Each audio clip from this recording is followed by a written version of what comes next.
देश में इस वक्त राजनीतिक माहौल काफी गर्म है। देश के 5 राज्यों में चुनाव हो रहा है, लेकिन इस बीच जो सबसे ज्यादा उभर कर राज्य आया है वह पश्चिम बंगाल है, और आज संयोग से किसान आंदोलनकारियों का भी एक जत्था वहां पहुंचा हुआ है। कि जो आज पहुंचे हैं प्रकाश जी, किसान आंदोलनकारी, आपको लगता है कि कोई असर दिखा पाएंगे बंगाल की राजनीति में? देखिए, जहां तक असर की बात है, ये तो अब जब परिणाम आएंगे तब पता चलेगा। लेकिन जिस तरीके की गोष्ठियों में भीड़ जुट रही है और लोगों के साथ जो आंदोलनकारी हैं वो कनेक्ट कर पा रहे हैं, लोग उनकी बातें सुन रहे हैं, तो मुझे लगता है कि एक वोटिंग में भले फर्क न पड़े, क्योंकि कई बार आप जानते हैं कि मतदाता अपना मूड बना के बैठा होता है और वो मतदान करता है तो कई आधारों पर करता है, और खासकर जब इस तरीके का क्लोजली कंटेस्टेड मुकाबला हो रहा हो। लेकिन मैं इस बात से संतुष्ट हूं कि किसान आंदोलन जो कल तक कहा जा रहा था कि एक राज्य, दो राज्य या ढाई राज्य का आंदोलन है, अब वो एक और विस्तार ले रहा है। और आप जानते हैं कि यह आंदोलन या अतीत के भी जो किसान आंदोलन है वो पूर्वी भारत में अपेक्षाकृत कमजोर रहे हैं, चाहे वो बंगाल हो, बिहार हो या फिर पूर्वांचल का इलाका हो। और इन इलाकों में अगर जो किसानी से या गांवों से जो आंदोलन खड़ा हुआ है ओवर द इयर्स, पिछले 40-50 सालों में, वो खेतीहर मजदूरों, भूमिहीनों, बहुजन समुदाय के लोगों का आंदोलन मुख्य रूप से रहा। किसानी का आंदोलन नहीं था, किसानी के मुद्दों से जुड़ा हुआ नहीं था, जो इस आंदोलन में हम देख रहे हैं कि उपज की कीमत, उपज के लिए बाजार, उपज का कैसे, उसकी गारंटी कैसे हो, बीमा कैसे हो, इन सब सवालों को लेकर यह आंदोलन है। तो मुझे लगता है कि पहली बात तो ये अच्छी है कि आंदोलन इस चुनाव के बहाने आगे तक जा रहा है। निश्चित रूप से जब ये आंदोलन जा रहा है और जब बात कर रहा है कि भाई किसान बिल में क्या कमियां हैं, क्या खामियां, इससे क्या नुकसान हो सकता है, और हम जानते हैं कि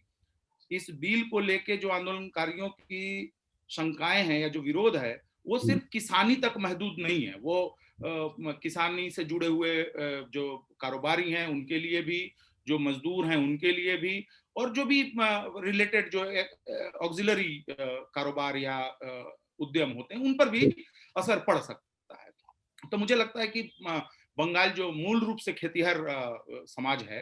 तो एक असर तो पड़ना चाहिए मुझे लगता है। लेकिन मैं चाहूंगा कि उस असर पे जोर देने के बजाय हमें इस बात से संतुष्ट होना चाहिए कि आंदोलन फैल रहा है और इसकी बातें लोग सुन रहे हैं बंगाल में। अच्छा, एक बात, जैसे कि 2 दिन पहले परसों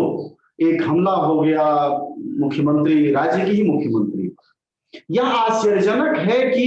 राज्य की मुख्यमंत्री, उनकी ही पुलिस होगी, उनका ही फोर्स होगा, उन्हीं का बचाव नहीं। तो ये राजनीति वहां के चुनाव में यह हमला, ये बम, क्या आप मानते हैं कि पहले से भी रहा है? देखिए, दुर्भाग्य की बात है कि हमारी राजनीति में सिर्फ बंगाल में ही नहीं, देश भर में, कि कोई भी इस तरीके का मुद्दा है जिसकी निंदा की जानी चाहिए, जिसकी निष्पक्ष जांच पे बात होनी चाहिए, चुनाव में हिंसा क्यों होती है, आपराधिक तत्वों का इस्तेमाल क्यों होता है, या व्यवस्था ठीक से क्यों नहीं हो पाती है, इन पर विचार करने के बजाय हमारी पार्टियां एक दूसरे पर आरोप लगाती हैं। आप देखिए, बंगाल की राजनीति में हिंसा या देश के कई सारी राज्यों की तरह कोई नई बात नहीं, और वहां पे पहले भी खुद ममता बनर्जी कई बार पहले उन पर हमले हो चुके हैं जब वाम मोर्चे की सरकार थी, और इनके शासनकाल में वाम मोर्चे से जुड़े हुए नेताओं पर भी हमले हुए हैं, छोटे बड़े कार्यकर्ताओं के मारापीटी और हत्या तक के मामले हैं, और बीजेपी के भी कार्यकर्ताओं पे आरोप लगे हैं हत्या करने या हमले के, और बीजेपी के कार्यकर्ता भी विक्टिम हुए हैं हिंसा के। तो बंगाल की राजनीति में हिंसा है, लेकिन चुनाव के बीच मुख्यमंत्री के साथ इस तरह की चीज हो जाना सुरक्षा व्यवस्था पे सवाल उठाता है। और हमने देखा कि 1 दिन 2 दिन पहले ही डीजीपी को हटाया था, चुनाव आयोग के निर्देश हटाया गया था। और ये भी कहीं मैंने पढ़ा, मैंने उसकी पुष्टि मैं नहीं कर सकता हूं कि सुरक्षा काफिले में भी कुछ कमी या कटौती या कुछ हुआ था इस तरीके का। तो मैं किसी कॉन्स्पिरेसी थियरी में नहीं जाना चाहता हूं, मैं ये कह रहा हूं कि न सिर्फ चीफ मिनिस्टर बल्कि सारी पार्टियों के जो बड़े नेता हैं, जो उम्मीदवार हैं, उनकी सुरक्षा को सुनिश्चित किया जाना चाहिए। और जब चुनाव आयोग डीजीपी को बदल सकता है तो ये जिम्मेवारी एक हद तक चुनाव आयोग और उसके निगरानी करने वाले जो अधिकारी हैं उनको भी लेना होगा। अब आते हैं कि उस दिन उस समय जो भी हुआ, आप देखिए कितनी भयानक बात है कि चीफ मिनिस्टर जिनकी उम्र काफी हो चुकी है और उनको धक्का दिया गया, या एग्जैक्टली वहां क्या हुआ, वहां कौन लोग थे। मतलब आप सोचिए कि विरोधी दलों का सोशल मीडिया पे बहुत सारी चीजें आ रही हैं जिसमें मखौल उड़ाया जा रहा है। यहाँ तक कि कांग्रेस के नेता अधीर रंजन चौधरी ने कहा कि नाटक कर रही है चीफ मिनिस्टर, ऐसा कुछ नहीं हुआ है। और बीजेपी की तरफ से हालांकि अफसोस जाहिर किया गया कि ऐसी घटना हुई है, लेकिन टेलीविजन बहसों में कुछ उनके प्रवक्ताओं को मैंने उसी तरीके के इल्जाम लगाते हुए मैंने देखा कि ये नाटक है, चुनावी स्टंट है और ये है। तो मुझे लगता है कि हमें इस दुर्भाग्य पर अफसोस करना चाहिए कि हमारी राजनीतिक संस्कृति ऐसी बनती जा रही है। अच्छा, अभी आप नाम ले रहे थे अभिरंजन चौधरी। अभिरंजन चौधरी मतलब कांग्रेस और सीपीएम चुनाव लड़ रहे, जो इस बार की भूमिका है सीपीएम की, खासकर जैसे अगर पीरियोडिकल देखें तो पीरियोडिकल में उसका स्थान दूसरा होना चाहिए, लेकिन तीसरे स्थान की बात हो रही है, वो भी कांग्रेस से एकता के बाद, जबकि उसको दूसरे और पहले स्थान पर इस चुनाव में, कम से कम राज्य के चुनाव में तो होना ही चाहिए। देखिए, सीपीएम ने, जब से सीपीएम की सत्ता गई है 2011 में जी, उससे लेके अभी तक 10 सालों में सीपीएम ने राज्य स्तर पे या राष्ट्रीय स्तर पे ऐसा कुछ भी करने की कोशिश नहीं की है, चाहे सांगठनिक तौर पे या कैंपेन ले जाने का, या मान लीजिए कि अगर 1 मिनट के लिए अगर मान लें कि ये बात सही है कि मोदी सरकार के 7 सालों में देश की स्थिति बिगड़ी है, मान लिया जाए इस बात को, रोजगार के सवाल हैं, किसानों का आंदोलन है, या ट्रेड यूनियन कानून है, या बैंकों को बेचा जाना है, रेलवे बेचा जाना, बिल्कुल प्राइवेटाइजेशन का पूरा मसला है। अब आप देखिए कि सीपीएम और जो बाकी वाम फ्रंट हैं, या इवन मैं लिबरेशन को भी अगर जोड़ दूं, तो मैं ये नहीं कहूंगा कि इन्होंने आंदोलन नहीं किए, आंदोलन में इनकी भागीदारी नहीं रही, या इन्होंने इन चीजों पे बहुत बड़े ठोस सवाल नहीं उठाए, या इनका एनालिसिस देश के सामने नहीं रखा। एक जो वामपंथी खेमे को करना चाहिए उसमें काफी कुछ इन्होंने किया है, लेकिन सांगठनिक और राजनीतिक तौर पे मुझे वो कोई इनिशिएटिव या कोई रणनीति नहीं दिख रही है जिसमें ये हो कि भाई हम बंगाल में इतने सालों तक थे, फिर से हम अपनी स्थिति को मजबूत करें, या त्रिपुरा में हमारी सरकार चली गई वहां पे हम कुछ करें। और केरल में आज अगर पॉजिटिव कुछ देखा जा रहा है इस चुनाव में, तो वो इस वजह से देखा जा रहा है कि केरल की सरकार ने अच्छा काम किया है, न कि वामफ्रंट का कोई आइडियोलॉजिकल पॉलिटिकल या स्ट्रेटेजिक कोई पुश है जिसकी वजह से लगभग जीत दिख रही है कि जीत हो। तो बंगाल में उसका असर है। लेकिन मैं एक दूसरी चीज कहूंगा कि देखिए, सीपीएम के जो वोटर बीजेपी में गए, ये सच्चाई है, इसमें कोई दो राय नहीं है। और मैं ये भी नहीं मानूंगा, हो सकता है कि स्थानीय स्तर वो तृणमूल कांग्रेस से बदला लेने के लिए, जैसा कि हम लोग बात कर रहे हैं कि राजनीतिक संस्कृति ऐसी हो गई है जहां पे मेरा और आपका मतांतर या मत विरोध नहीं होके हमारी दुश्मनी हो जाती है, शत्रुता। तो बदला लेने के लिए मैं सोच लूंगा कि भाई दोस्त का दुश्मन का दुश्मन दोस्त।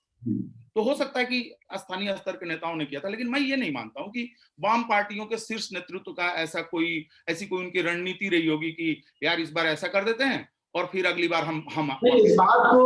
मोहम्मद सलीम ने बातचीत में हमसे इनकार भी किया कि आबे राम पाछे वाम, हमने नहीं किया। लेकिन हम आपको एक चीज बताना चाहेंगे प्रकाश जी, कि जब हम खुद मुर्शिदाबाद में गए और 24 परगना जिले में थी, तो वहां मैंने अपनी आंखों से, हमने इंटरव्यू भी किए, हमने इस तरह झंडे देखे हैं कि एक झंडे में बीजेपी है और दूसरा झंडा सीपीएम का है, और कौन पर ऐसे लगे। तो भले नेता नेतृत्व के इनकार करने, मैं कह रहा हूं ये संयोग बना तो कैसे बना, सिर्फ ममता बनर्जी की वजह से बन गया। नहीं, मैं आपकी बात से मैं इनकार नहीं कर रहा हूं। खुद मैंने कई ऐसे तस्वीरें देखी हैं और कई ऐसी घटनाओं के बारे में सुना है, और आप जैसे ही विश्वस्त लोगों से मैंने सुना कि जैसे कुछ गांव हैं, अब उस गांव में मान लीजिए सीपीएम के कुछ सपोर्टर हैं, कुछ सपोर्टर भाजपा के हैं। अब उन्होंने आपस में एक दूसरे के साथ मिलकर किया कि तृणमूल वालों को कैंपेन करने नहीं आने देंगे, ऐसा भी हुआ था पीछे के चुनाव में। तो मैं इससे इनकार नहीं कर रहा हूं, मैं सिर्फ ये कह रहा हूं कि ये लेफ्ट स्ट्रेटेजी बना के नहीं किया, मैं ये कह रहा हूं। लेकिन मैं ये भी कह रहा हूं कि स्थानीय स्तर के जो नेता हैं लेफ्ट के, वो इस गेम में शामिल हो सकते हैं, क्योंकि उनको पर्सनली मान लीजिए लोकल स्तर पे किसी तृणमूल वालों से बदला लेना है, तो मैं भाजपा को सपोर्ट कर दिया या किसी और पार्टी को कर दिया, ये हुआ। लेकिन इसके पीछे कारण भी है। अब देखिए क्या है कि लोग भी, पीढ़ियां बदल रही हैं। अब जिन्होंने ज्योति बसु को वोट दिया था उसमें तो कई लोग तो इस दुनिया में नहीं रहे होंगे। तो पीढ़ियां बदल रही हैं, उनकी चिंताएं बदल रही हैं, उनकी आकांक्षाएं दूसरी हो रही हैं। तो अब पार्टियों की जिम्मेवारी बनती है ना कि आप पहुंचे उन तक। अगर लेफ्ट नहीं पहुंच पा रहा है, उनको भरोसे में नहीं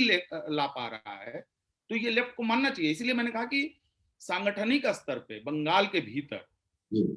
भाई ऐसा नहीं है, भले ठीक है लेफ्ट पार्टियों की बहुत सारी अच्छी उपलब्धियां हैं, उनके नेता भले हैं और बंगाल के लिए उन्होंने बहुत कुछ किया है, खासकर गरीब तबके के लिए। लेकिन इस बात से भी इनकार नहीं किया जा सकता है कि बंगाल पार्टी या बंगाल सरकार में आपराधिक तत्व थे या हैं, या भ्रष्ट तत्व थे या हैं, इस बात से भी इनकार नहीं किया जा सकता। इस चुनाव में हो सकता है कि कुछ जगहों पे लेफ्ट अपने वोट में से कुछ वापसी करा सके, और भारतीय जनता पार्टी के लिए ये सबसे बड़ा जो डेंजर है वो यही है कि कांग्रेस लेफ्ट मोर्चे का वोट जो है अगर जरा सा भी जंप करता है, जरा सा भी जंप करता है, और अगर वो स्ट्रेटेजिकली सीट वाइज अगर कहीं कहीं हो जाए, तो ये चुनाव आराम से तृणमूल कांग्रेस निकाल सकती है। जी। अच्छा, एक चीज देखिए कि एक धारणा ये है भारतीय जनता पार्टी के बारे में कि वो सांप्रदायिक बंटवारा कर देती है हर राज्य, लेकिन एक दूसरी भी सफलता है कि वह इस देश की इस वक्त पिछड़ों और दलितों के सबसे बड़े समूह को नेतृत्व देने वाली पार्टी भी बन चुकी है। तो अगर हम बंगाल की बात करें तो बंगाल में एक्चुअल बीजेपी ने क्या वही रणनीति अपनाई है कि ज्यादातर पिछड़े और दलित जातियों का प्रतिनिधित्व देकर अपना एक वर्चस्व हासिल करे जिसमें सांप्रदायिकता शामिल हो, या प्योर सांप्रदायिकता के बल पर वह इतना पॉपुलर हुई? हुआ क्या? देखिए, अब जो हिंदू वोट के ध्रुवीकरण की राजनीति है वो तो भारतीय जनता पार्टी की राजनीति है, ऑब्वियस है वो। और ये बात सिर्फ आरोप या विश्लेषण की बात नहीं है। आपने देखा कि पहले योगी आदित्यनाथ ने साफ साफ कह दिया कि सेकुलरिज्म तो खराब चीज है इस देश की। उनकी तो स्ट्रेटजी है, लेकिन उस स्ट्रेटजी को फायदा मिल रहा है जो बंगाल में मिल रहा है और आपका और हिंदी पट्टी में जो मिला है उनको, कि एक तो देखिए हम बड़े ग्रुप में देखते हैं, जैसे कि हम देखते हैं कि दलित कम्युनिटी, ओबीसी कम्युनिटी, लेकिन भारतीय जनता पार्टी को श्रेय दिया जाना चाहिए इस बात का कि उन्होंने चुनावी हिसाब किताब से ओबीसी के भीतर, दलित समुदाय के भीतर छोटी छोटी छोटे छोटे जो ग्रुप हैं जो सामाजिक रूप से भी हाशिए पर रहे हैं, और जब ओबीसी या दलित राजनीति को ताकत मिली तब भी वो हाशिए पर रहे, चाहे वो पॉलिटिकली हाशिए पर रहे हों या उनको थोड़ी मोड़ा भी रिप्रेजेंटेशन ठीक से नहीं मिला हो। तो भारतीय जनता पार्टी ने उसका बहुत बढ़िया इस्तेमाल किया है, और